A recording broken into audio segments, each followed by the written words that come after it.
What is going on, everybody? Welcome to the Spike Week Football Show. In February, we are a year-round show, which is bananas, but best ball is year-round now. So we are going to hit on best ball stuff today. We are going to talk a little bit about NFL news, which I believe, let's face it, it's just the Super Bowl. We're going to go into our fantasy ghost because of our co-host, who I will introduce in one moment.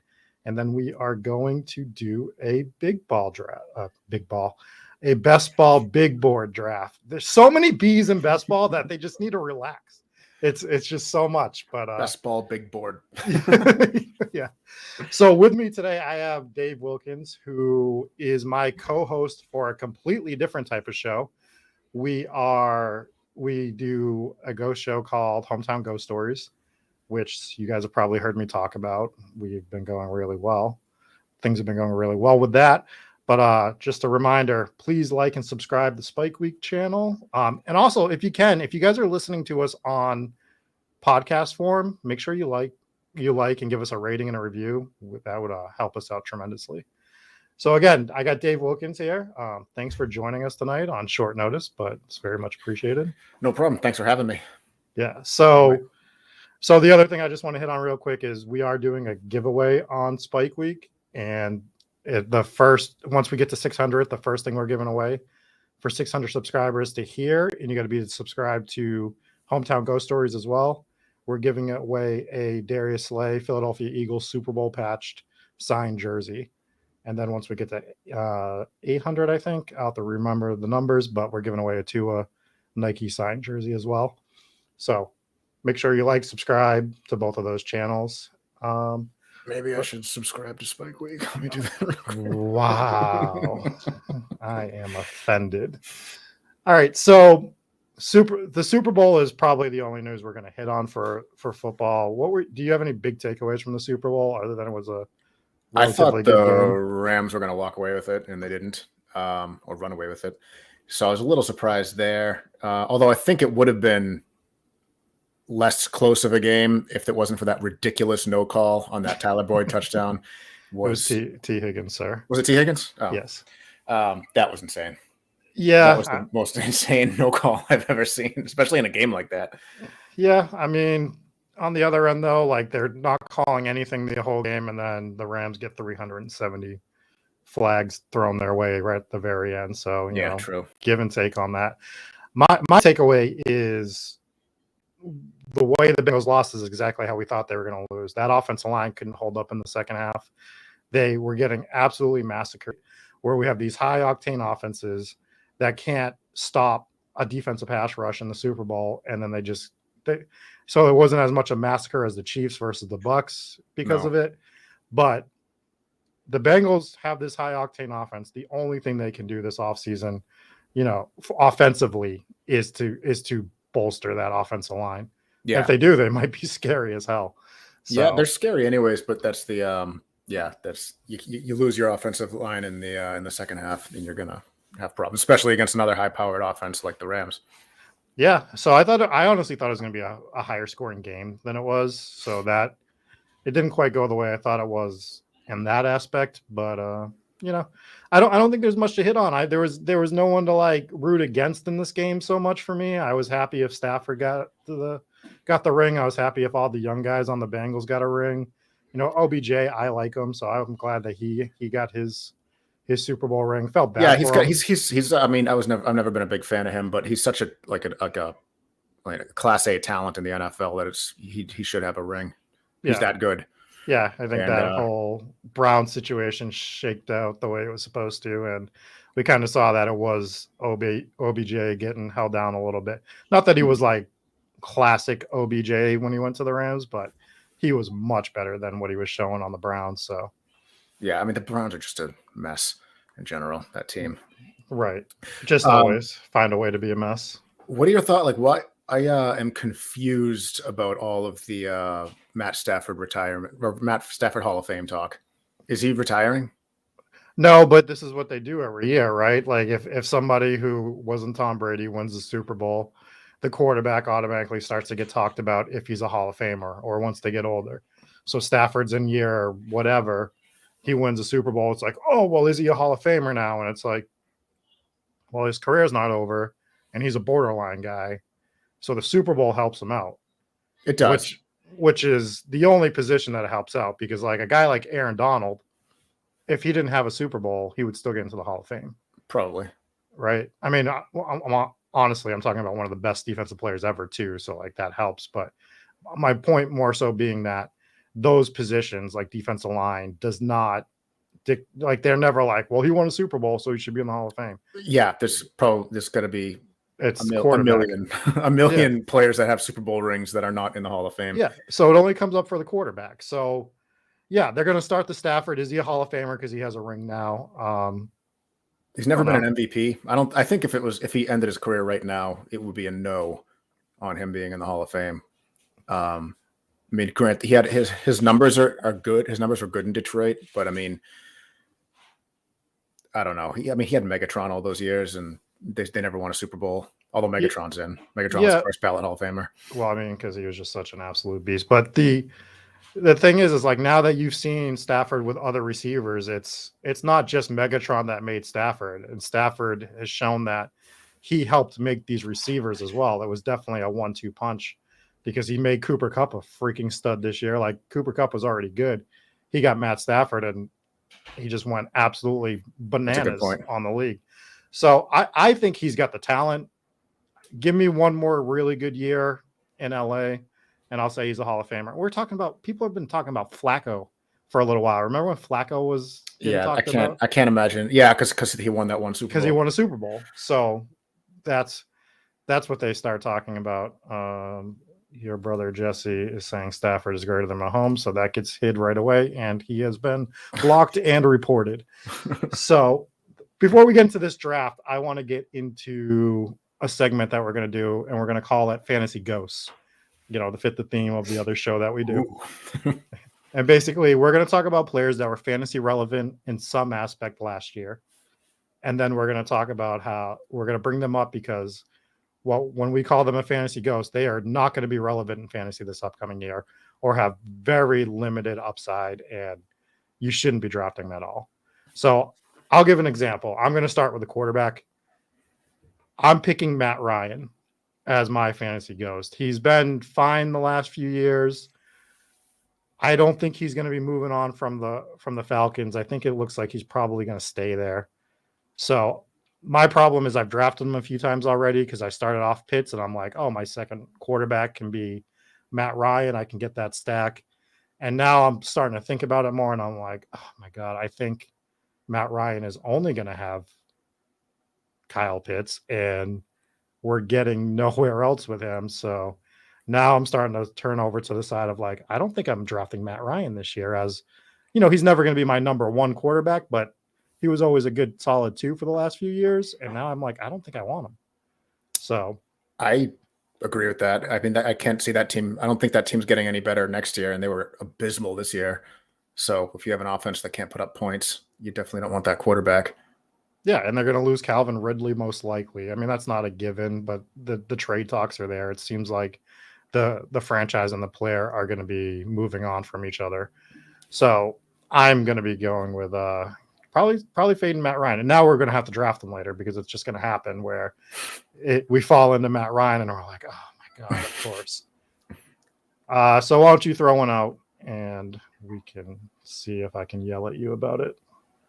So you probably won't yell at me for this one. I'm going AJ Green, just because he's elderly, and when he was great was, he was in his prime, obviously on the Bengals, and he was a stud. But he started getting more and more injuries, and you get to see less and less out of him every year. And this year he might not even. He's a free agent, but if he ends up staying, he might not even have a quarterback. So yeah, I think the Kyler Murray stuff's getting a little blown out of proportion. I think he started trying to weather that storm the other day. But yeah, I mean, if Kyler Murray wants to go play baseball, he could do that. And if he went back to the Cardinals, which I don't think he's gonna, but where's he gonna go? To your point, there are teams that I think would take him. Yeah, he's gonna go somewhere, but is he gonna be relevant? And certainly not if he goes to the MLB. It'll be relevant there, maybe. Oh no, there might not even be a baseball. I'm talking about AJ Green, because that's your fantasy ghost. Yeah, I thought we we're still talking about Kyler. No. So yeah, I think AJ Green is fine. I'm gonna go with one that I was actually a little sad. I asked this question. I slightly altered the wording to not give it away for the show tonight, but I asked in the Spike Week Discord, which you should absolutely sign up to if you're not in. And somebody brought this guy up, and I was like, God, I wish they didn't bring him up because I wanted to sound smart. But Cordero Patterson, like this guy was nuclear last year almost every week. I faded him every week.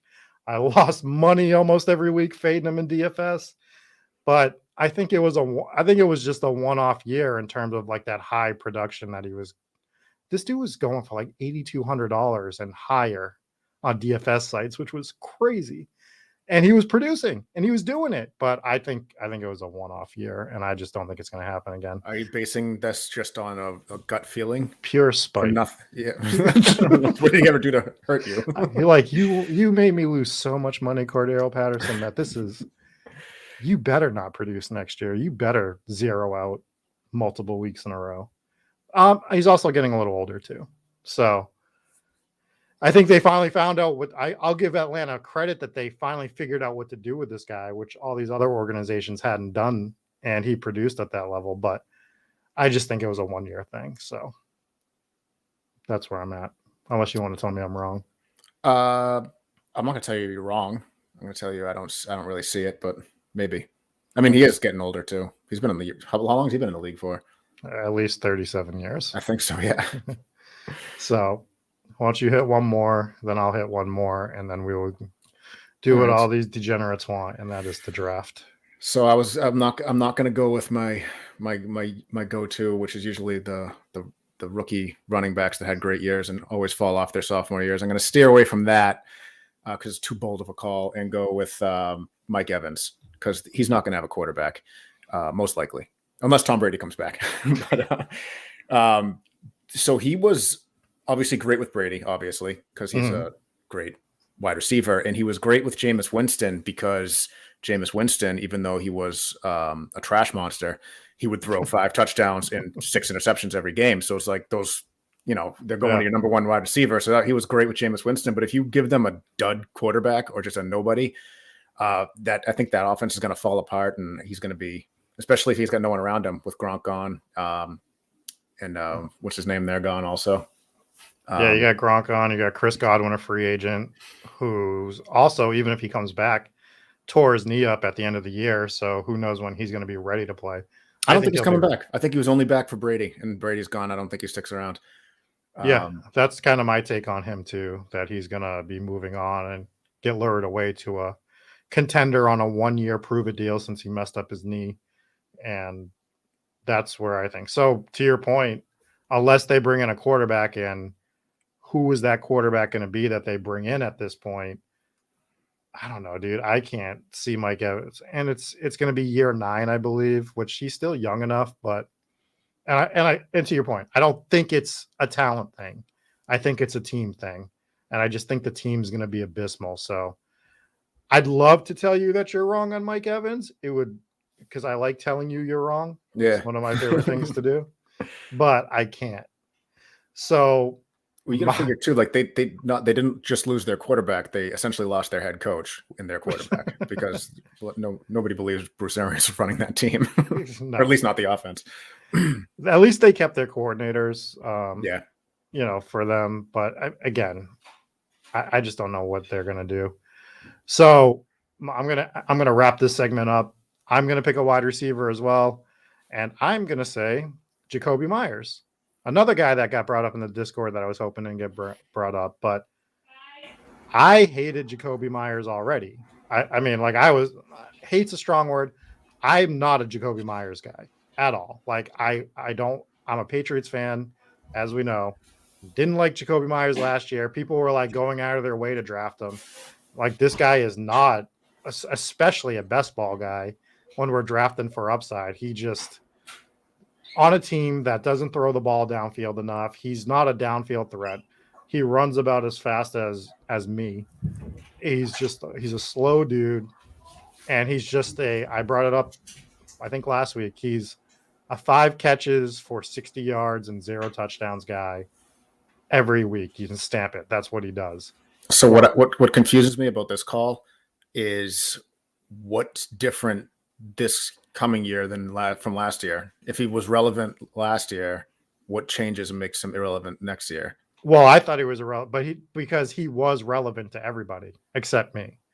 So I guess maybe to your point, like he was already a fantasy ghost for me last year, but I'm emphasizing him because everybody, if you ask anybody in the Discord, they'll tell you how much they were like, oh my God, we have to draft Jacoby Myers.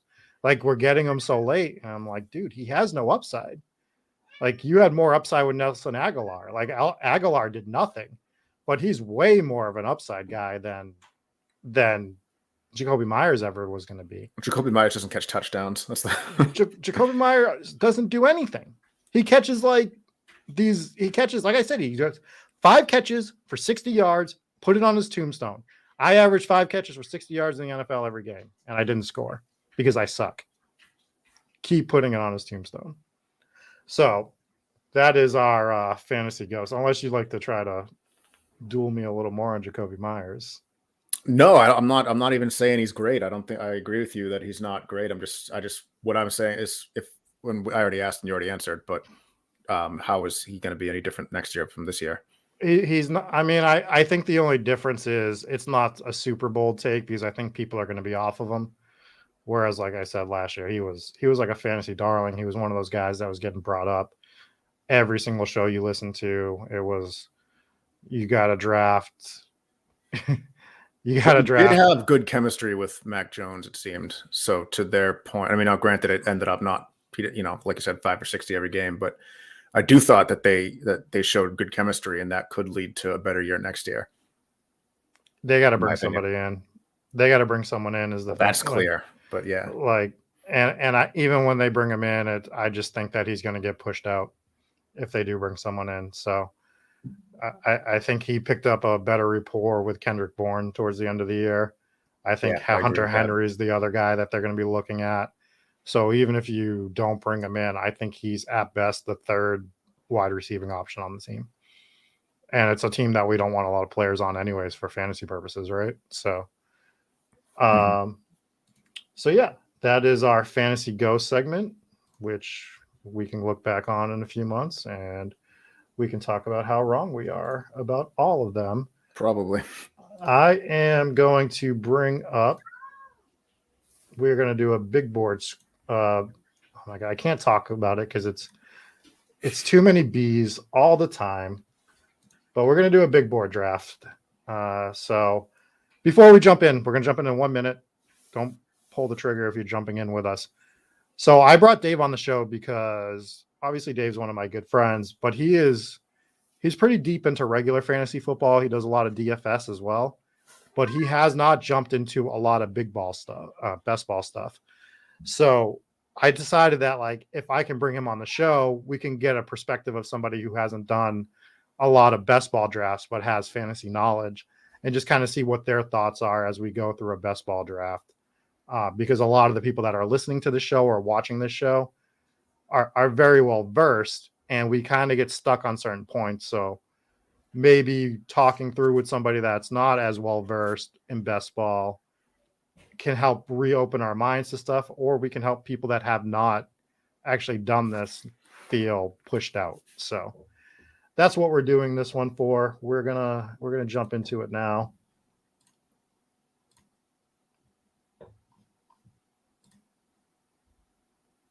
And oh my God, we are waiting for everybody. So it's going to take a little bit, but everybody's. So while we're waiting, why don't you make believe I'm an idiot? That's hard to do. Yes. But explain this to me like I'm 5 years old. All right. So best ball is essentially, you love drafting your year-long teams, right? I do. I won a Super Bowl this year, 10-team league. There you go. Oh, you said 10-team league. Everyone's going to come for you. So it's 12 teams in this, and basically we're playing a tournament. So the top 2 at the end of week 14 advance into a playoff format. But what we're trying to do is get one of the top 2 teams in the league. We're drafting players just like you would in your home league, except you can't pick anybody up at the end.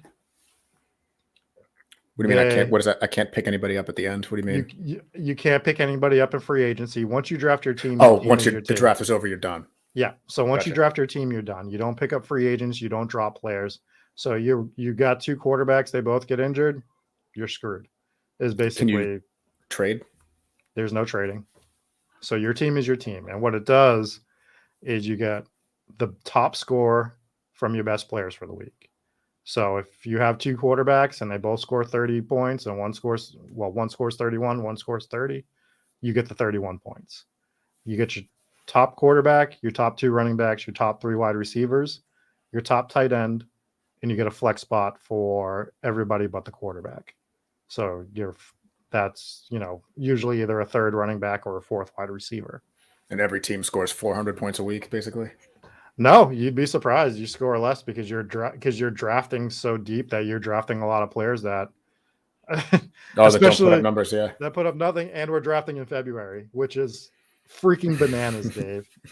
So best ball has been around for a few years, but it really picked up last year, and when it picked up was around May, June. So people were drafting early in May and June, and now Underdog, which by the way is the best site at the moment, and we're going to talk about this, me and Bime, for at some point, about the different sites, but they're the best ball site. They literally cater to best ball. They have other stuff, but this is like the bread and butter on the site, and they do a great job with the product. So last year, May, June was like early. Everyone's like, oh, that's so early, because you're usually drafting your fantasy team late August, early September. Dave, this best ball draft is in February. We're doing freaking February. So we're drafting a team with guys that we don't even know what team they're going to be on, and this includes rookies. Yeah. So I don't even. Yeah. Yeah. So rookies that haven't even been drafted yet into the NFL. Correct. How do they even get these names? They just know. Because unlike us, they watch college football. And this is what I was talking to. And the problem is like, usually we know guys from now. Like at this point last year, I knew Jamar Chase. Mm-hmm. I knew Devonta Smith. I knew all the 15,000 quarterbacks, Mac Jones, Trey Lance, et cetera, et cetera. And I was talking to Eric last week, and I'm like, dude, this feels like the most underwhelming class ever because I don't see names that I know. And usually I know some people. Right. I know nobody this year, like no one. Yeah, I don't even know any of the quarterbacks this year. Yeah, I mean it's like one that I know, which is Pickens or something like that. Yeah, don't even know that well. And nobody is like, I don't know, man. It's just the rookies are tough, but you want to draft rookies because you want to draft high upside guys. So we still need 4 people for the draft. So if anybody's watching and wants to jump in, by all means, join us. Everybody loves the draft. Are we drafting a team together, or do you need me to jump in on this? No, we're drafting a team together. So all right. What I'll do, the great thing about Underdog as well is after we draft this team, I can rename it. So I'll rename it like Dave, and I'll put the ridiculous date of, Kenny Pickett is who I was trying to talk about, Nez. Thank you. That's the name I wanted. How dare you? How dare you, Nez? LOL me. Corey Volk is going to jump in for his first draft. That'll be fun. Yeah, the drafts are absolutely bananas. I should pull up the comments now. I haven't been watching. Jesse, does this mean Dave is finally done with AJ Green? I did draft him a few times ridiculously. Yeah, so the other thing about Dave when he plays year-long fantasy is every person he drafts gets injured every year. It is crazy. None worse than last year. Last year was insane. Yeah, last year was bananas. But guess what? Nobody cares about our personal fantasy team, so we'll stop talking about them. We need 2 more for the draft. So what would you be looking at? Also, scoring system for Underdog is this is a half-point PPR. It's not full point. So that does make a difference. And it's not like DraftKings where DraftKings allow every 100 yards a running back or wide receiver gets as a bonus. AJ Burns is jumping in the draft. He said, let's go, boys, or let's get it, boys. Yeah, man. Let's go. We got one spot. How are we waiting on one person? Come on, somebody jump in. So that's not the draft order up top, is it? We don't have to have the number 1 pick, do we? No, it'll randomize once. So it'll then do the randomize, and we'll get a minute to see where we're drafting from. Yeah, also, the thing I would like to point out is if you are drafting on Underdog and you have it in this version, the regular mode, and you don't switch to dark mode, you're an animal. I don't know how you draft in that bright mode, but some of you do it, and it blows my mind every time I see the screenshots for it. And I'm not saying that you're insane, but you are insane. All right, looks like we're good. I think we are all filled up. So now they're going to randomize our draft order, and we do not get the influencer 101. We are in the 7 spot, which I kind of like the 7 spot. I like to be in the middle. Yeah, I mean, I like to be in the middle. It sucks for streams, to be honest, because it gives us very little time to talk about picks in between. So that kind of sucks. So let's see if there's any names in here. AJ Burns, who said he was jumping in. I was inverted, refuses to be in a draft that I'm not in. So he's in every single draft I do, and he's very active in the Discord as well. Huntman is in a lot of the drafts that I'm in. So a lot of familiar names in this one. And they say that it is positive EV when you're drafting with a streamer because we're idiots. So it's beautiful. Corbin Welshare joined us. He said he got in, so that's pretty cool. All right. So now we have to see where we're going to go. And it'll be interesting to hear your thoughts because I already have some preconceived notions on people that I will and won't draft, even in the first round right now. Jonathan Taylor goes off first. Thankfully, I don't think Christian McCaffrey is going to fall to us. We would love for. I would fight. I mean, I'd take him at 7. Yeah, I would fist fight you to take him at 7. No, we're gonna end up getting an interesting choice here because I bet you we're gonna get either Henry or Najee's gonna fall to us, and then there's the Tyreek Hill thing. But I'm gonna tell you right now, I'm out on Austin Eckler. So if Eckler doesn't get drafted, I'm a no on him. I'm not drafting him at all this year. Not that I don't like him, but he's too high. So we're on the clock right now. We have Eckler on board, Najee Harris, Tyreek Hill, Dalvin Cook, another guy I'm not drafting, Devontae Adams. Is Devontae the one you're not drafting, or is Dalvin the one you're not drafting? Dalvin's the one I'm not drafting. Is there anyone? I like Dalvin over Tyreek. Okay, but I would like Najee over Dalvin. I can deal with. Who's the quarterback? That's a question mark. I had to take him because we were running out of time. Yeah. So we took Najee Harris at the 107. So we don't know who the quarterback is going to be in Pittsburgh. But the thing about Pittsburgh that we've brought up is whoever they have to bring a quarterback in, obviously.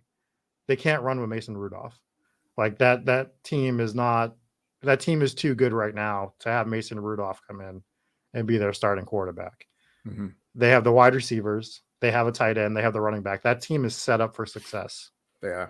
So I have no problem drafting any of the skill position players on that team because I would assume that they're going to try to make a run for whichever the best quarterback is that's out there. We just don't know who that's going to be right now. They're talking about Aaron Rodgers. The Packers are going to do everything they can to re-sign him according to Schefter. That remains to be seen. We'll see what they do with him. Russell Wilson, I mean, is he going to try to demand a trade again? So that's what's interesting about these February drafts is, man, we have no clue where half of these players are going to be going. True. So, and I mean, even when Russell Wilson was in Seattle, it was a weird year for that offense. Yeah. Yeah. So we're going to be coming back up on the pick. Looks like, I mean, if Dalvin falls to us and we don't take him in the second round, I can't imagine he's going to fall to us. I haven't seen him fall that far yet. We are drafting with people that are probably going to go wide receiver heavy, but even so, I don't think he's going to fall back to us. Yeah, so he just goes right there to Hunt at the 112. So Right. I think that when we take someone like Najee Harris in the first round, there's a bunch of different builds in best ball too. And I won't get into the complete intricacies of all of them, but like there's zero RB, which we cannot do. Zero RB basically is you don't draft a running back until late. And you just mash every other position. You get strong at every other position, and then you hope you hit on late running backs. There's hero RB, which we could do, which is you draft one running back early, you avoid running back for a while. You're taking wide receivers, tight ends, quarterbacks before you even think about taking a second running back. It's a build strategy that I do like. And then we can do something where we take two running backs early and then we don't worry about them again till late. Or we can just go nuts, take four running backs early, have our running backs done, and then just mash every other position the rest of the draft and only have four running backs. It's hyper fragile. You lose one or two and you're kind of boned, but it's a good strategy as well. So coming up on us, we have Barkley to draft in front of us. We have Stephon Diggs on board right now, Nick Chubb, DeAndre Swift, who I'm avoiding, Alvin Kamara, who I'm avoiding. Yeah, dude, we have to. I think we have to take Diggs. I like Diggs falling to us at the 2. Yep. Like this is crazy. The fact that in a streamer draft we're getting Diggs this late in the second is absolutely insanity to me. I probably should have just left it on there. We could have talked for a little longer. But so I love our start. Najee Harris and Stephon Diggs. We're still able to do whatever we want to do here. What are your thoughts so far? I like who we got. And I don't know. So you say we don't technically have a strategy yet? Yeah, we can kind of still feel it out and see where we want to go with things. There's also a build that I'd like to do that I haven't done yet. I don't want to say it yet because the other problem with streaming is everyone knows your secrets. Yeah, you're kind of tipping your hand a little bit. So we'll hold off on talking about that, but we can still kind of go wherever we want with this build. I'm guessing we're going to probably be leaning more towards a hero RB build where we have Najee and we don't draft another running back until super late in regards to having a second running back. So, somewhere around 10th, 11th, 12th round, maybe we don't draft another running back. But if the right guy falls to us, then we'll obviously. Right. If he falls in our lap.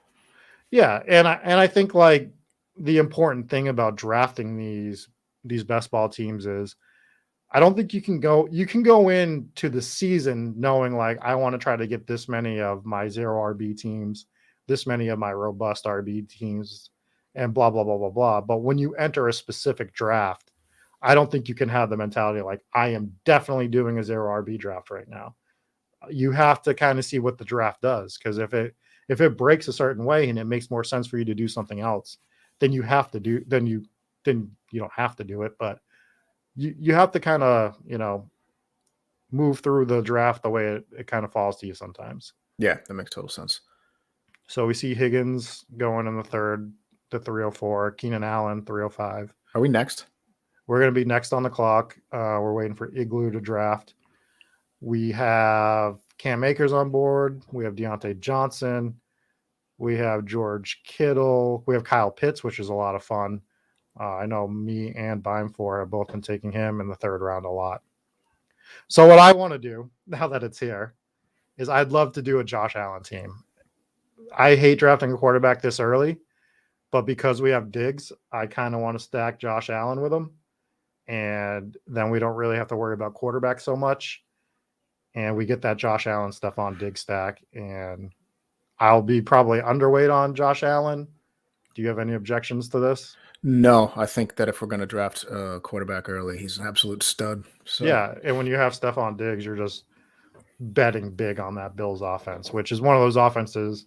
If you go back and watch a previous episode of ours, we ranked all of the offenses as they stand now, and the Buffalo Bills are on the top of the charts. So I don't mind betting on the Buffalo Bills. Nez asked a question, Higgins or Lamb. Are you asking if we should have taken them in the second round, or which one I like better, Higgins or Lamb? That I need a little more context to that. Because I'm Lamb over Higgins either way, but I'm not Lamb and Higgins over Stephon Diggs. So if those are the questions, I'll just answer them both. Stephon Diggs over both of them for me currently. Agree. And then I'm Lamb over Higgins because I think Lamb is finally going to have the chance to step up and be the number one receiver for that team this year, where last year that was still pretty much Amari Cooper. So we're getting a build where we kind of have everything right now. Let me move this down so that people can see our team right now. We have Josh Allen, Najee Harris, Stephon Diggs. Where would you – so your boy's at the top of the queue right now, just about. Mike Evans. He's up there with Calvin Ridley. I'm glad these two guys are probably not guys we're going to have to worry about drafting. See, I love Ridley this year because I don't think he's going to stay on the Falcons, and I would suspect that he goes – and no one that sucks is really going to trade for him. He is young enough that they could. Might have Mac Jones throwing him the ball. Oh my God, I don't think so. I mean, but good. He could go there. If he does go there, I don't want him on my fantasy team. I still think it's a fine situation. I mean, I'm on record. It doesn't matter because he just went, but I would love to see Calvin Ridley go to Chicago. And I think that offense with Calvin Ridley could just be like overly explosive.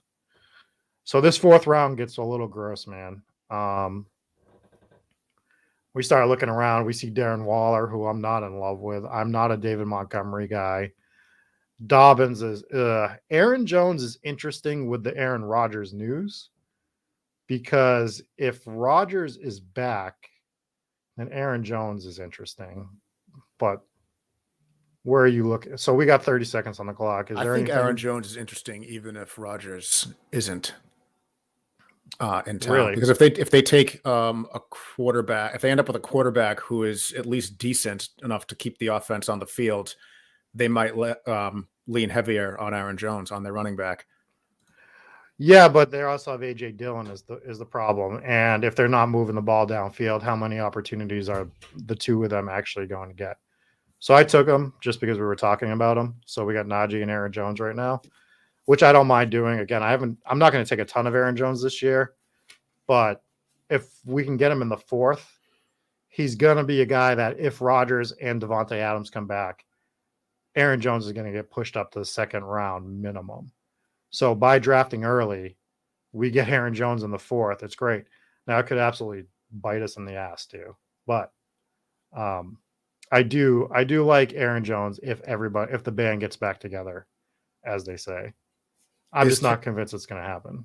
Is Calvin Ridley that difference from Allen Jones? Is an interesting question for your Chicago take. It says Calvin Ridley would change things. Is he that different from Allen Robinson? I think he's younger and he's not made of plexiglass as Allen Robinson is starting to become. Do you have any idea how strong plexiglass is? I mean, balsa wood, whatever you want to call it. I'm thinking of plexiglass because I'm thinking of Plaxico Burress, and that was what he was called because he was always hurt. So, the correlation.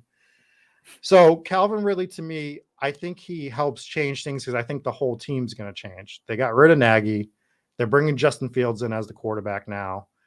And it's more a bet on Justin Fields being a quarterback that can make that offense run with the right coaching staff behind him. I brought this up before when you had Justin Fields coming in before, he was running an Andy Dalton offense, which is stupid because Andy Dalton and Justin Fields are not the same quarterback. So I just think he helps unlock whatever that offense can be. And it came back on us real fast. Yeah, that was crazy. So we only have one wide receiver right now. We got Mike Williams on there. Yeah, we don't know where he's going to go, though, as a free agent, so he scares me. We have Pittman on here. Hollywood Brown, Darnell Mooney. Anyone you lean towards here? I think Mike Williams is solid. I mean, unless he ends up on a garbage team, which I guess is possible. We got to get better at talking about these, but that moved really fast. So we ended up taking. I would have taken Mike Williams, sorry, but we ended up taking Michael Pittman just because he was there. Williams is interesting because he could be either. Bime4 was talking about him in the Discord today, where I think he was like 20th overall or 27th, as he was the 27th wide receiver, and he's getting drafted in the 20th spot, or those numbers might be reversed. The point is they it depends where he goes. Is he going to end up back in, I want to say San Diego, but it's the LA Chargers. Everyone would know what you meant if you said it. It's the one team that's like harder because I'm already okay with the Las Vegas Raiders. For some reason, the Chargers just belong in San Diego. It feels like they moved for no reason. It's like, what was that all about? It was like got another team going to LA at the same year. You had the Rams go back to LA. It's like, and then San Diego moved to LA, which is like 2 miles up the road. It's like, what are you doing?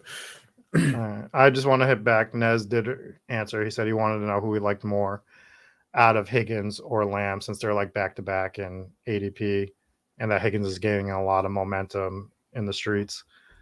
Yeah, but I love Higgins, but he's been going second round sometimes. He's getting kind of pushed back into the third. He's not the number one on his team. I love that offense. I love T. Higgins. I just think a second or third round, when you've already had 2 Bengals off the board and Jamar Chase and Joe Mixon, it's just a really high price for Higgins right now, and I don't love it. So I'd rather take Lamb at the moment. Higgins falls to the 4th round. I like it a little bit better. We're gonna be coming back up here. I'd be leaning to go wide receiver. I love Darnell Mooney. I love Hollywood Brown in these spots, but if there's somebody that's jumping out to you, I'm trying to see who's. So we've got Brandon Cooks, Brandon Ayuk, Jerry Jeudy. We're not drafting Odell with a knee injury right now. We're going to figure that out first. So Ayuk was kind of a dud this year. He came on late though. So, if you like Darnell Mooney, I don't know. You were so bad with all your Chicago takes last time. I'm so bad. So bad with Chicago last year. I had so much Chicago last year, and it did not go well. But Darnell Mooney was the one. Him and David Montgomery actually were pretty legit last year.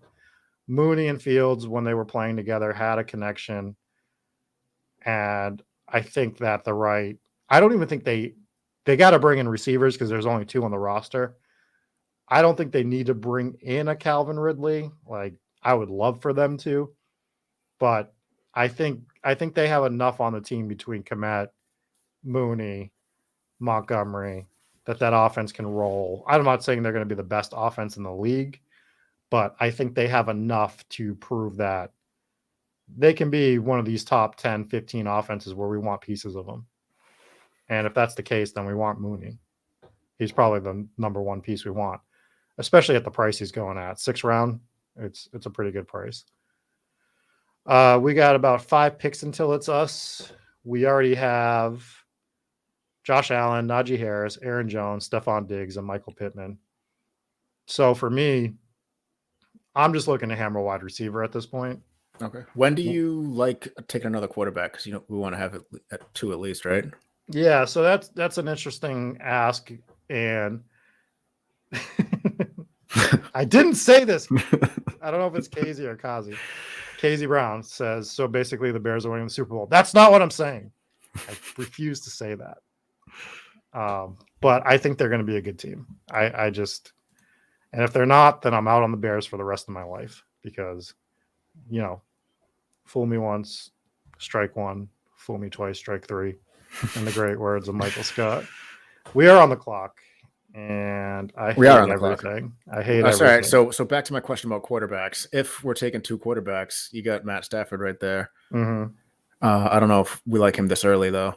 Well, we have no other players to go with him, and we're generally trying to stack when we can. I'm gonna take Chase Claypool before we can't draft anyone. I'm sorry, I'm stealing this entire draft, but time goes fast. So I have this theory that stacking is a myth. It doesn't give you any advantage whatsoever. You're taking the best player to get you the most points. It doesn't necessarily make a difference that they are on the same team. You're about to get roasted. You are about to get absolutely lit up in the chat. So I understand, like, if you were expecting a quarterback to go bananas, you want the wide receivers. But that doesn't mean that other wide receivers on other teams also are not going to go bananas, you know? Right, but it's a correlation thing. So if there's only one high-scoring game in the week, right? So say there's one game that scores 65 and it's low. And if you're that's probably a bad example because that's a 1 week thing. For the season, if Stephon Diggs has a great season, right, most likely Josh Allen's going to have a great season as well. Correct? Sure. Yeah. So that's why we're stacking and we're playing a game. So this is a better way of putting it. DUIs. You have a better shot of getting first in a huge 100+ man pool, stacking a QB wide receiver versus just guessing the best wide receiver, which is correct because if your wide receiver is going off, your quarterback's going off with them. Right. You know, you throw 3 touchdowns to Stephon Diggs, Josh Allen has 3 touchdowns. So that's what happened this year with Josh Allen and oh my God, who was it that went off for the Bills? I know he ran for 2 touchdowns as well that final season, the final week of the best ball playoffs. But you want to stack just because of the implied odds. It's hard to explain this while I'm trying to draft as well. Actually, there's a lot of comments coming in that are pretty much all agreeing with each other. And but this is why I like bringing you on, because as somebody who's not playing these type of contests as much, yeah, it might not matter as much in season long. So I would be down to take, and we're on the clock again. Odell's still there, and he's gonna play. His injury. It's an ACL tear, and he'll even if he's not back in the right away. Yeah, you know, he might be one of those like later in the season comes in clutch. Type of. I'm not saying we got to take him right now, but we'll take him because you brought him up. He's still there. So. Yeah, I mean, I don't love him because we don't know where he's going to be going, and because of the ACL tear, and it's his second one. I think it's a different knee though. But like you said, if he hits, he hits. So I'm just trying to read through some of these comments. Yeah, they're all saying the same thing. It makes sense. So let's say in best ball, it's easier to reduce variance if you are betting on good offenses rather than just good players. Yeah. And that's the other thing is we are betting on good offenses. So when we did the tier rankings the last 2 weeks or whatever it was, we're ranking the offenses. And when we rank those offenses, if they're up high, then we want the quarterbacks for those high offenses. So another good way to put it while I'm trying to draft. Definitely something that I could sit here and just talk about the whole time. Good. That's what you're supposed to do, right? That's your job. I mean, just the whole stacking thing. Now, I would argue with people that think that you have to absolutely stack an entire offense.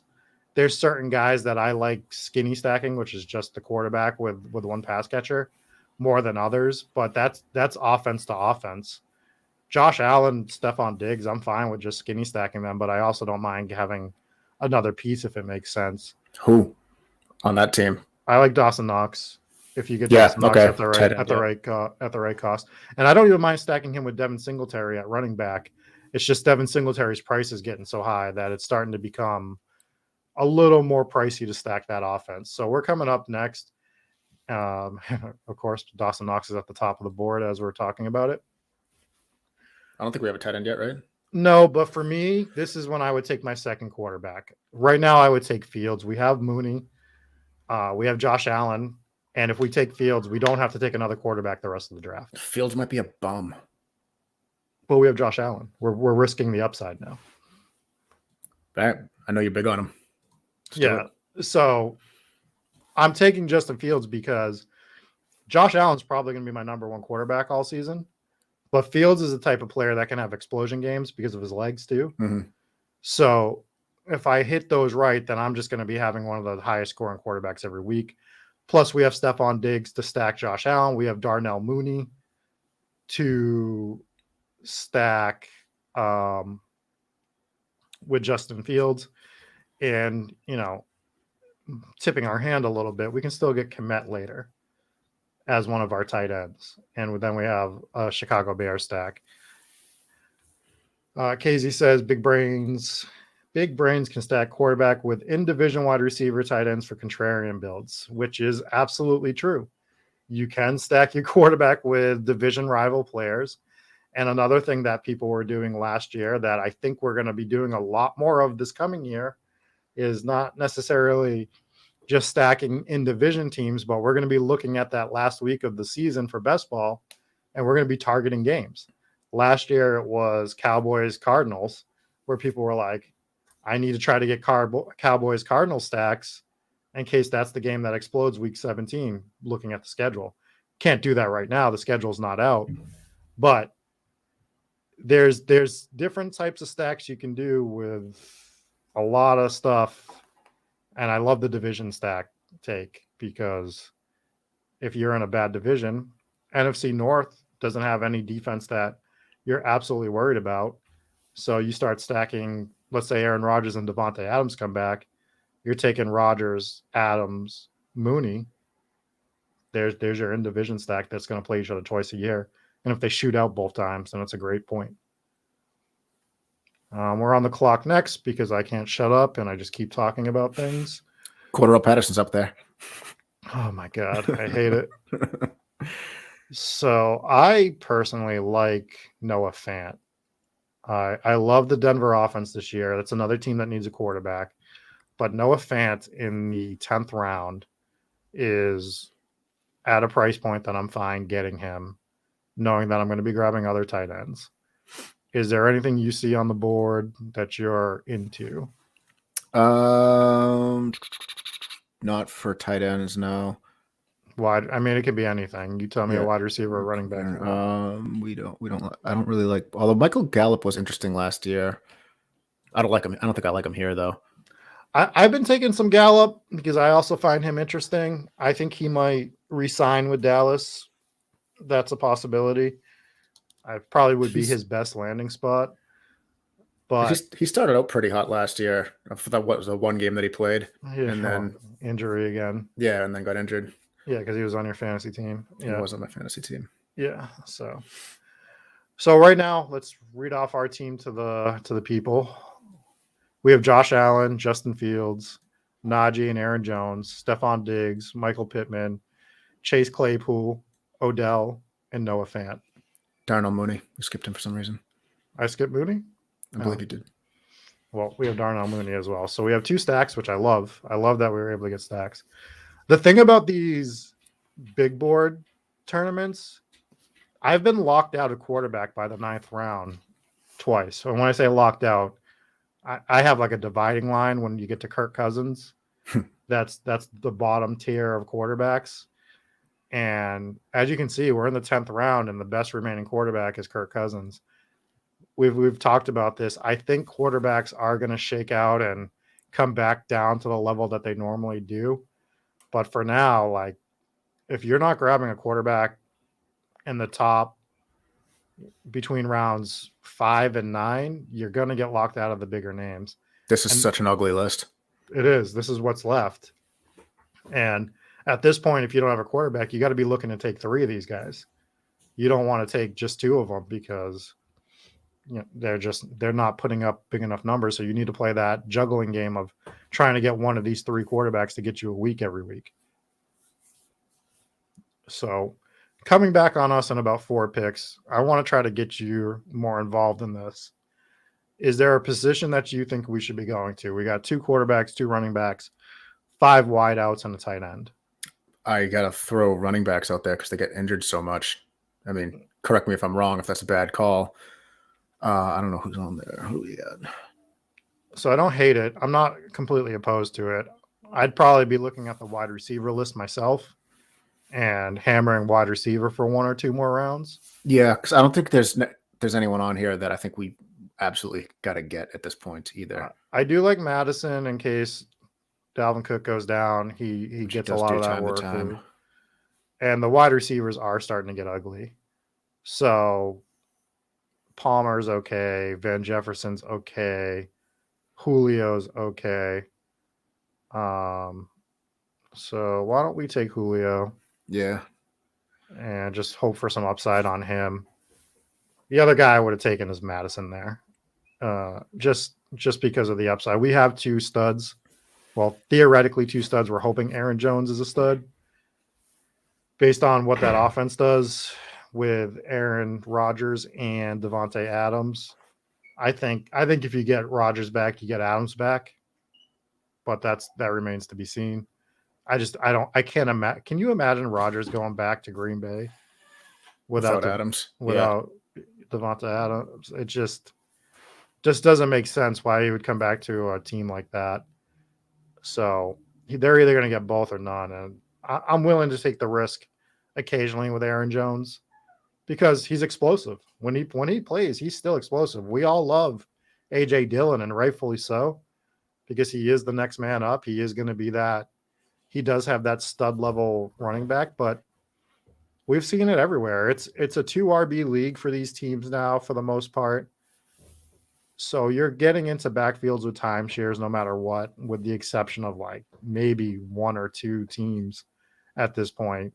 There's just not many guys that are taking the workload that a Derrick Henry's taking anymore. So I like Aaron Jones still. We're on the clock in 5 picks. And this is when the draft really just starts to get freaking brutal.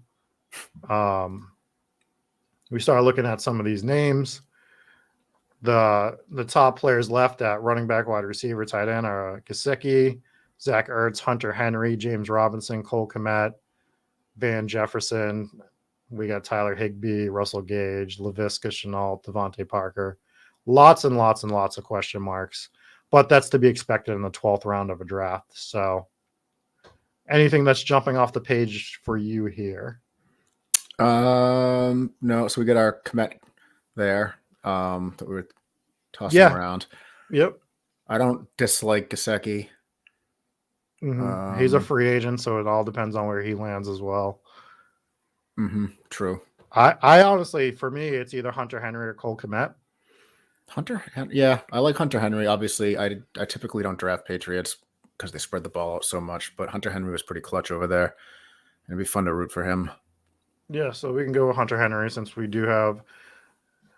Typically, I'd probably go Cole Komet just to get that Justin Fields stack, a little more complete. But I also don't mind skinny stacking Justin Fields for the reason that maybe I'm wrong, maybe he sucks. Yeah. But also, running quarterbacks that run like Lamar, for example. I like Lamar skinny stacked with a guy. I'd rather just have him with Hollywood or Mark Andrews unless I'm getting phenomenal prices on both. If it's a running quarterback, I generally want one of the wide receivers, one of the tight ends, and I'm usually done with it. So that's why I like Trey Lance that way. Like I'm skinny stacking Trey Lance when I have him. I'm not going full board with him. So Justin Fields is probably makes sense to do it the same way. I don't know. I'm a little more bullish on Chicago than some of those other offenses personally. I think it's interesting that you're still so bullish on Chicago after taking the fattest L on Chicago of all time. I didn't account for the coaching staff just being so inept, and I should have because they've been inept the whole time they were there. So that was an issue. Do we know who's coach over there or who's going to be? Yeah, it escapes me at the moment. I'll look it up in a second, but they did hire. Everyone's been hired. They have all the teams have filled their head coaching spots. Oh yeah, I did see that. We are coming up after one more pick. So we can start looking at running back as well. The guys that jump out at me here are Kenneth Gainwell and Ronald Jones. I'm not big on Gus Edwards. I mean, he was just injured. That's the only reason he was, right? Wasn't he? Was he injured? Gus Edwards? Yeah. Yeah, he was out for the season, but he'll never get a full workload anyways. Right. So for me, I'm looking at Gainwell or Ronald Jones because I think that we picked Gainwell. Okay. Because I think where Ronald Jones, because we were running out of time, wherever Ronald Jones goes, he has a chance to really be used a lot in whatever backfield he ends up in. I don't think he's going to be a workhorse guy, but I think he could be splitting carries, which is what we're looking for some balance. And it's just what teams are going to do.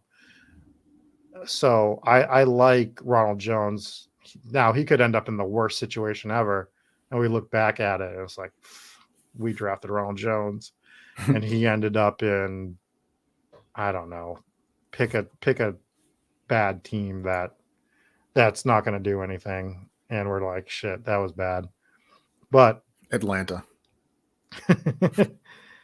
If he goes to Atlanta, it probably sucks, to be honest. But I'll give myself some false hope. I'll be like, all right, well, now they got Pitts. Now they got Ronald Jones. They can put something together, and then they'll score 13 points a game, and we'll all be upset.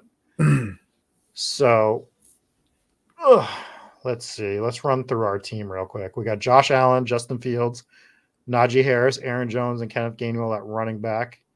Stephon Diggs, Michael Pittman, Darnell Mooney, Chase Claypool, Odell Beckham, Julio Jones, and then we have Noah Fant, Hunter Henry. So for me, we're not taking any more quarterbacks or tight ends. We're locked at those two spots. We have what we need for those two. So we're just looking to hammer running back, wide receiver at this point. I don't remember if you brought it up already. This is going to sound like such a rookie question. Kickers and defenses? There's none. Not in best ball tournaments. I like it. Which is beautiful because you don't have to deal with that nonsense. So this is where I'm going to start looking at some like high upside guys. Maybe some, I'd say that, and then I see something. So I think we should go Isaiah McKenzie. I think we should grab another wide receiver for Josh Allen, and I think McKenzie could step up. And I think he's going to overtake that Cole Beasley role and be even better. So then we get our double stack with Josh Allen. I like it. What I was going to say, and I think he is a high upside guy, but this is where I'm starting to take the name of our company is Spike Week. We're looking for guys that can put up big points in particular weeks. What week are we hoping for an OBJ return? Says Liam Murphy. What's an ACL injury? Like 6 months? Yeah, I mean, week 6 would probably be what we would be optimistic, but the science behind this stuff is getting crazy, and we've been seeing guys come back faster and faster and faster, and we're actually hoping for Odell to come back at all. What if he decides that he's had enough and he wants to retire? I don't think that's happened. I mean, it's been floated from like people not in the know, like people are just throwing it out there. I mean, even if he comes back week 6 and he comes back and he is playing at the level that he was with the Rams and you're getting him as your 5th or 6th wide receiver, then great. Is Robert Woods still on the Rams? Yes, Robert Woods is coming back to the Rams. So he is going too low in drafts right now. OBJ is not going to come back to the Rams at all. Like, just cap reasons and stuff. I can't imagine them getting him back. So the Rams is going to be Robert Woods, Cooper Kupp, and that's going to be your offense. So which is fine. They'll be fine. Which is fine. They got OBJ with Woods still healthy, and then Woods immediately got hurt within 24 hours. So it just worked out for them that they ended up needing him. He was a luxury that became a need. So they didn't need OBJ at the time. It was just a luxury. So I'm going to get to Liam's comment in 1 second. Liam actually won the Millie. Wow. Yep. So I love Mostert here. Mostert's another free agent. He could be a guy that he could end up back in San Francisco. He could end up on a team that really needs a running back, and he could, get another 60% workload somewhere. Is there anyone else jumping off the page to you at the moment? No, nope. I like Mostert. I do like Khalil Herbert too, but when we have the passing game already for Chicago, God, I sound like such a Chicago mark, don't I? You do. You won't stop talking about them. I know, but it's just I just have high hopes for that offense, and it's weird because I'm like I've never been like a Chicago Bears fan. So Liam said I had probably 30% McKenzie last year on DK. Never did I think he'd be drafted ahead of Robbie Anderson in 2022. Dude, I couldn't agree more with this because I thought as much as we were all on DJ Moore last year, as we all thought he was the number one, and I did as well, and I love DJ Moore. I thought that offense was going to be explosive. I thought you were going to have Anderson on one side. He already had the connection with Sam Darnold. I thought we were just going to have a wheels up offense where they weren't winning a lot of games, but you were seeing a lot of high scoring games with that Carolina Panthers offense. And then we got the CMC injury. Robbie Anderson didn't do anything most weeks. I think he had one or two decent weeks. They never had a quarterback either. Well, Darnold was great the first 3 games. Well, great, very good to great. And then something happened, and then he got, then he sucked, and then he got hurt. And then Cam Newton came in and started rolling footballs to the middle of the field because that's about all he could do at that point. We wanted to love him when he came to New England, but he's just done. I hate saying it, but that dude is just absolutely washed. And it is what it is. So what they do at quarterback, I think they have to run Darnold back because he at least flashed a little bit. And what else are they going to do other than draft a guy? And if you were going to draft a guy, they had the 7th or 8th pick in the draft last year, and they didn't take a quarterback. That was the year to do it. Well, they didn't think they needed him. True. Sam Darnold. Right. But if you were going to draft a quarterback, it was last year. And I just don't know who they could bring in this year. What are they going to do? Are they going to bring in Jimmy Garoppolo? I guess. Is that an improvement from Sam Darnold? Yeah. Is it? It's a fair point. Liam thinks that Carolina's drafting a quarterback. They could. I mean, if they do, are they going to start him right away? They should probably. But we've seen it with rookie quarterbacks. We don't know what they're going to be. We just got the biggest hoodwink of all time in the rookie quarterback department this past year. We had 4 that people were drafting, 5 that people were high on. And we were all like, yeah, the rookie quarterbacks are going to win us tournaments. And then none of them did anything. We are on the clock here. So this is when I just start taking shots, man, to be honest. Like Robinson here, he's getting drafted high. My knowledge on him is next to nothing, but I don't like Lazard that much. He's okay. Terrace Marshall, maybe he steps up and becomes a second, but I'm just taking absolute Hail Marys at this point. How do you say that first name? Wandale. Oh, yeah, that makes sense. Literally just pronounce it. I missed my pick, but we drafted him anyways. So I prefer him over a guy like Cole Beasley, over KJ Hamler, because it's the unknown. It's a lottery ticket. We're just taking a lottery ticket at that point, where Cole Beasley is just never going to pay us off, especially how old he's getting. We don't know what's going to happen with him on that offense next year, if he's even on that team next year. So we took Isaiah McKenzie because we think he's going to end up overtaking what Cole Beasley does, and it just seems like a lock to do something like that. And Terrace Marshall, I do find him an intriguing player, but he didn't really show anything last year. We just talked about that quarterback situation, so it makes it a little tough. We are up in 8 picks. Again, let's see how many running backs we have. We have 4 running backs: Najee, Aaron Jones, Kenneth Gainwell, Raheem Mostert. I actually like that squad of running backs. I think with taking too early and getting too late, that's a solid 4-man squad at the moment. We can definitely add to that. And then for wide receiver, we have Diggs, Pittman, Mooney, Claypool, Beckham, Julio Jones, Isaiah McKenzie, Wandale Robinson. So, I mean, we're not like clearly we don't have the best wide receiver core out of everybody that's drafted. We just didn't set ourselves up that way, which is fine. We took 2 early running backs, but for not taking, and we took a quarterback in the 3rd round, for taking our wide receivers the way we did, I like that. That top 4 is solid to me.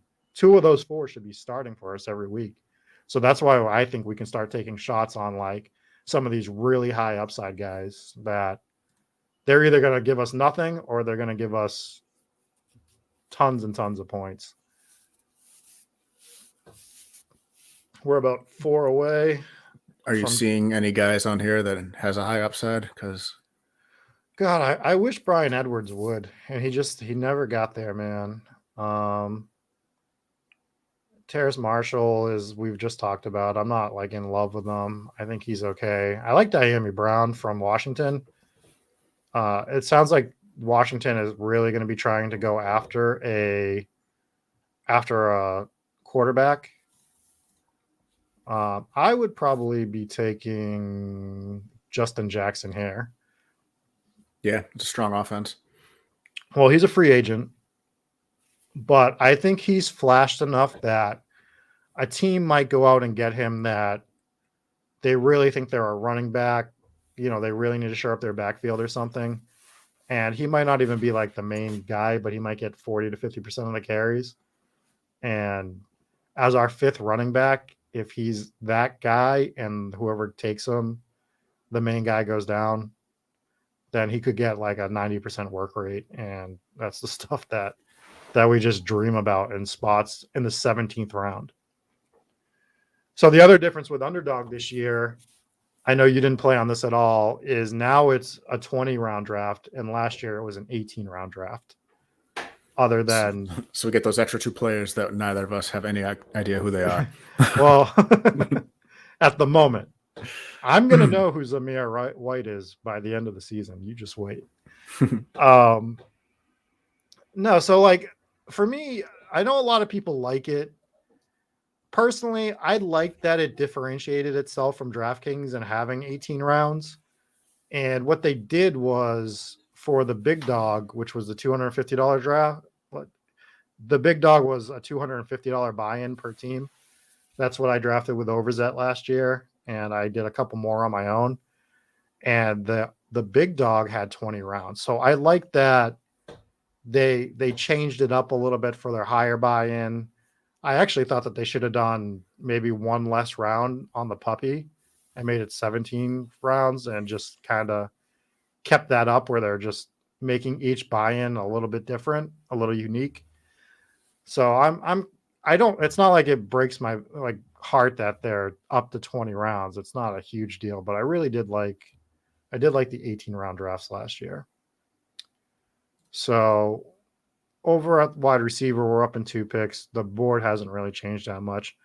For me, I'm looking at Dyami Brown from Washington personally. Mm-hmm. There's no one else really jumping off the page. Zay Jones is fun because he does have those spike weeks that we're talking about. He is a guy that can flash. Like he's not quite prime Deshaun Jackson or anything, but you know, that type of build where they can go off. Zay Jones just went. So we don't have to talk much more about him. Nope. Jaylen Guyton is meh. I've him on a couple teams, but I'm probably you got Nelson Aguilar up there, who would likely be a dud. Yeah, there's not a lot of upside there.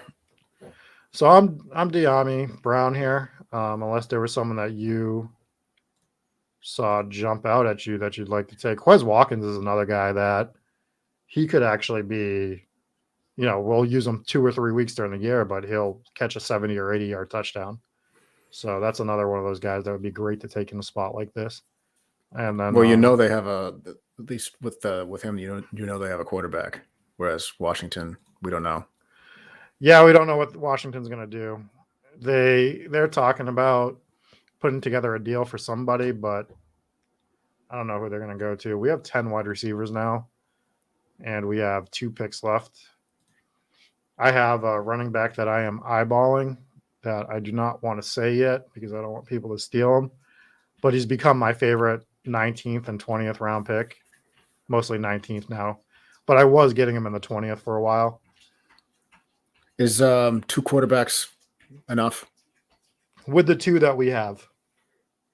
So again, if you draft one of the big guys like a Josh Allen, a Patrick Mahomes, Lamar Jackson, you're investing enough draft capital that you think that they're going to be your number 1 quarterback 75 to 80% of the weeks. One of our quarterbacks is a running quarterback, and both of our quarterbacks are running quarterbacks. Yeah, well, they're not. Josh Allen isn't a running quarterback. Like he's a pocket passer first, more so.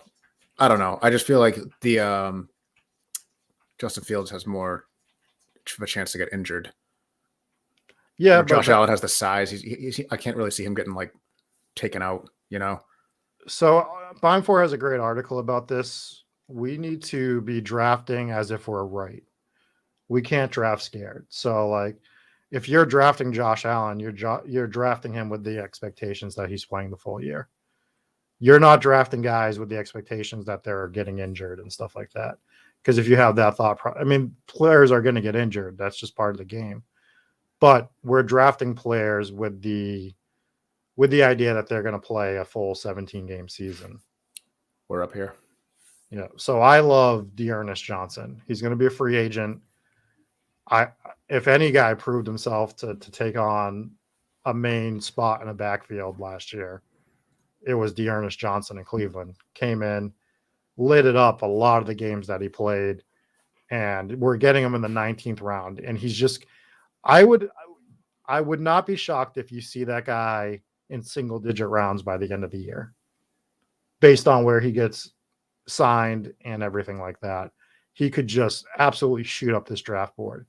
So one of the advantages of drafting in February, it makes me laugh every time that we're drafting teams in February.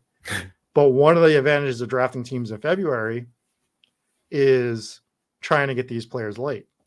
Like we're getting discounts on certain players. And I think he's one of the biggest discounts you're going to get right now, personally. So my Ernest Johnson exposure in the big board drafts particularly is probably going to be through the roof. Everyone's probably sick of me saying it, but Devonta Smith in the 5th round, I've been drafting him every time I can because I just think I've noticed his ADP is starting to creep up. But when I can get those guys at a discount, I'm just absolutely smashing them. So we got 1 pick left, and then we'll run through the team, and then we will get out of here. So taking a little longer. But while we do that, I just want to remind everybody to make sure you like, subscribe to Spike Week, whether you're watching us on YouTube, whether you're listening to us on a podcast. If you could just, once again, please give us a rating and review. It just helps us out so much. And we all love best ball, and you want more best ball content. So let's give us some likes and some reviews so that we can make that keep coming to you. And we also have the giveaway. So once we get to 600 followers, we're giving away the jersey. You just have to be YouTube subscribed. You have to be subscribed to Spike Week, and you have to be subscribed to Hometown Ghost Stories. AJ Burns wants us to review some teams. If we got time, we can review a couple of these teams. We'll take a look at them. Which one's yours? I know you're in the draft, so if you tell me which one yours is, I'll make sure we review yours. We're up next, and I just dart throw. There he is. There's AJ Green. Don't do it. No. I dart throw rookies in the 20th. So we got Zamir White. We got Zamir White. Does it say somewhere whether or not they're a rookie, or is it just? So if it doesn't have a team by their name, they're going to be a rookie. Because even if they're not, they're a free agent. It still shows last year's team. So we can take Jalen Tolbert, or we can take Dameon Pierce. Take the top one. All right, we'll take Pierce. All right, so AJ Burns, your team is literally AJ Burns, so that was pretty easy to figure out. So we'll go over some of the teams. Imagine if I could talk today. Just imagine if words came out of my mouth right now and I just said things that made sense. So we're going to review our team real quick. At quarterback, we have Josh Allen and Justin Fields.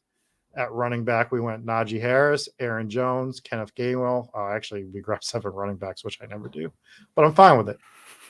So let me just go through these running backs again. We have Najee Harris, Aaron Jones, Kenneth Gainwell, Raheem Mostert, Justin Jackson, Earnest Johnson, and Damian Pierce. Wide receiver, we have Stephon Diggs, Michael Pittman, Darnell Mooney, Chase Claypool, Odell Beckham, Julio Jones, Isaiah McKenzie, Wan'Dale Robinson, De'Ami Brown. And let me just go to our team because for our tight ends, we have Noah Fant and we have Hunter Henry. So that is our team. I have to go through, talk for a minute while I try to see if I can pull up the full draft. So we don't have the next year. We don't I could talk. We don't even have next year's schedule yet. So correct. So we don't even know bye weeks. Right. We don't know bye weeks. So we might have 2 tight ends with the same bye week. We might have 2 quarterbacks with the same bye week. Yeah, I don't think it I mean, obviously it's not a preference to have them with the same bye week. I don't think it matters so much because you're scoring throughout the entire season that you can make up those points. And if you have 2 guys that are absolutely going explosive at the tight end position all year, for example, and you're getting stud weeks out of them, it doesn't matter because if you take a 0, you're still getting these huge weeks the rest of the way to go. A lot of people's tight ends are just zeroing out or getting 2 points, 3 points anyways. I have another question, Sure. Another rookie idiot question Sure. that I should probably know the answer to. I probably should have known before we drafted. Is this weekly head-to-head matchups with other people, or is this just like a one big pool and whoever has the most points at the end of the year? Nope. So out of these 12 teams we're playing, it's just at the end of week 14. Whoever the has top the most. 2 teams with the best scores advance to a playoff, and then you get matched with other players, and then you're trying to make it through each round at that point. So underdog, it changes depending on the tournament, but usually once you make it to the playoffs, only 1 team advances from your next pool. So, but for all intents and purposes, you're trying to get your team through a field of 12, and you can do it by getting in first or second place. And then that's the way you're playing. So you're playing for pure upside. You need the most points. That's it. It's not a head-to-head thing. Gotcha. So AJ Burns wanted us to look from a team. Corbin wanted us to review his team as well. You have the 11th, so we'll look at Corbin's. But let's start with AJ Burns at quarterback. This is the number 2 pick? Yep, he started with the number 2 pick. So he has Stafford. Hang on, can you change it to see what he picked when? Yes. I think that would be more interesting to look at. All right. So he started Cooper Kupp. He went Jalen Waddle in the 2nd, Antonio Gibson 3rd, Dobbins 4th, 5th, Travis Etienne, AJ Burns. Buddy, I know everybody else is on Travis Etienne. I hate him. So to me, I'm always going to say Etienne's a bad pick, but that is a personal preference. He's grabbing Hawkinson in the 6th. He gets Woods. So he's got that double stack with Stafford. That's awesome. That's a great. That's great. I mean, the Rams are an offense you want.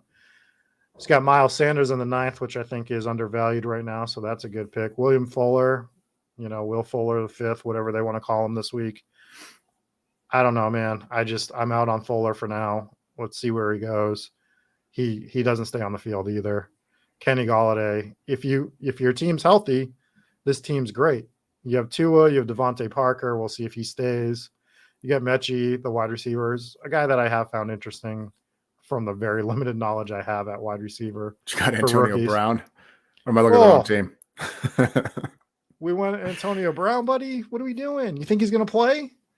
I mean, if he plays, that 16th round pick is, great. It's gonna look like a genius if he plays. I just can't imagine he's gonna ever play in the NFL again. It just feels like a waste of a pick. Lazard, if Rodgers comes back in the 17th, is super high upside. Donta Foreman is fine. Taking a swing with Matt Corral and Jawan Jennings for your final wide receiver. And let's just take a look at the 11 spot real quick, and then we're going to get out of here. So you went Devontae Adams, Joe Mixon, Deontay Johnson, Calvin Ridley, Breece Hall, Traylon Burks. You're going heavy on these high upside rookies. I don't hate it. Damian Harris, Kadarius Toney, Dawson. This team's pretty solid. Dawson Knox, Rashad Penny, Derek Carr, Tannehill, Mac Jones. If you're going to wait on quarterback, this is absolutely the way to do it. Yeah, Russell Gage, Tannehill, yeah. Braxton Berrios, Terrace Marshall, Keyshawn Vaughn, Aguilar, Quez Watkins in the 20th is great. That's from the 11th spot, dude. That is a great team. I have no knocks on it. Devontae Adams at 11. All right, we'll answer AJ Burns' question and then we'll get out of here. Who else are you taking the 16 with the same upside? He's a 1% to hit, if that, because I just don't think he's going to be in the league. Who's going to take a shot on this guy next year after what he pulled last year? Like, yeah, he at six in the 16th, there's no one like him, but that's for a reason. It's always like the Raiders of the team that always picks up those guys, and you know they're not doing that this year. Right. So, anyways, guys, we are going to get out of here. I hope everyone enjoyed the show tonight. You can actually catch me and Dave tonight at 9 p.m. on Hometown Ghost Stories. We got a new episode. Remember to like and subscribe to Spike Week. Give us a review, and we will catch you later. Peace.